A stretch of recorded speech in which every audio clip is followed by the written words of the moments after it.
The mall was as crowded as it was expected to be on a Friday night. He was sitting by himself on one of the tables at the food court with a laptop. He needed to finish his story, and contrary to most writers, he thrived in such crowded places to concentrate and write. He had his headphones on and was typing away effortlessly as the words kept flowing out.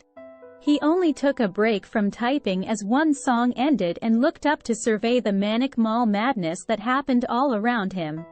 As Van Morrison sang Tupelo Honey, his eyes went back to the laptop to continue.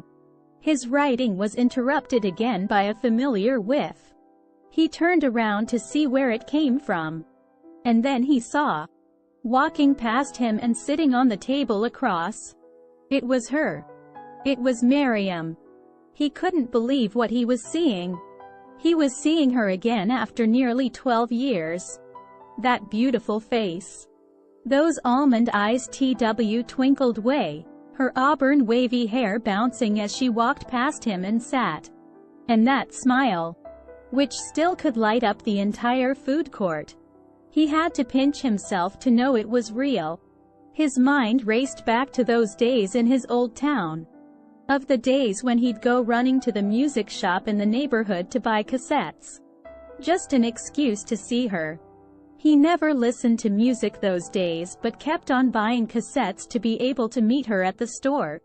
He remembered his heartbreak the day he found out she'd left town. And the bigger heartbreak at his discovery of those messages she'd written to him on the cassettes. His thoughts came rushing back to him at that instance. He kept looking at her almost as if in a trance. She had aged but so beautifully. And her smile made her look younger maybe.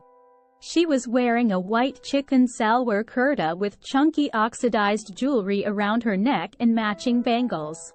He couldn't see a ring on her finger. He was about to get up and walk across to her when something stopped him. Two children aged similarly around 7 to 8 came rushing towards her table. They each had ice cream in their hands which they were offering her. "Take mine." "No, mine," they both hollered, as if in a competition.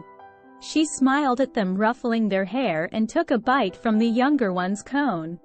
Both the children sat next to her, hugging her from each side. A moment later, a tall bespectacled man, around his age, came and sat opposite her, carrying a tray full of food. They all started eating together. He had stopped typing now.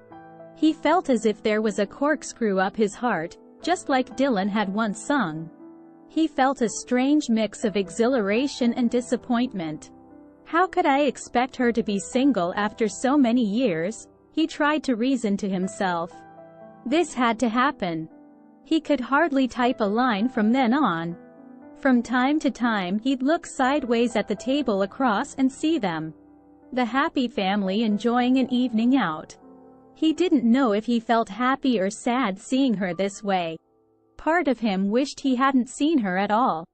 As Van Morrison crooned Crazy Love on his headphones, he saw them get up. The younger of the two children had dozed off and she was carrying him on her lap. The elder one held the fingers of the man as they walked away from the table. There she was, walking away from his life yet again. Again no word was spoken. After all these years, he just didn't know how to react.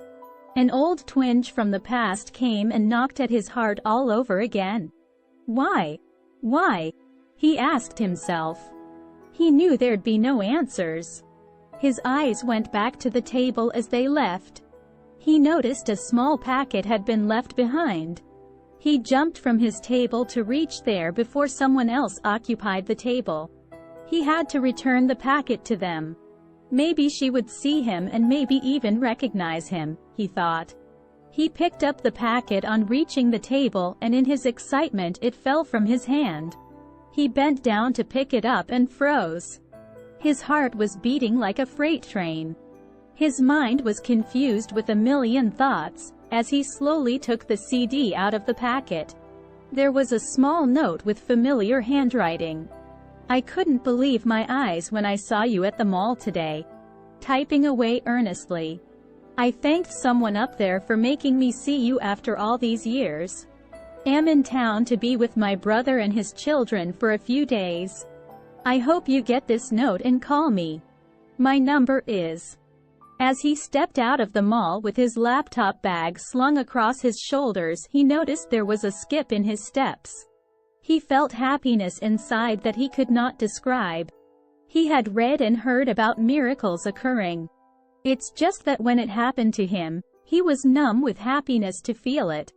He looked up at the sky and smiled at the orange moon. He was humming Downtown Train as he took out his mobile to make that call.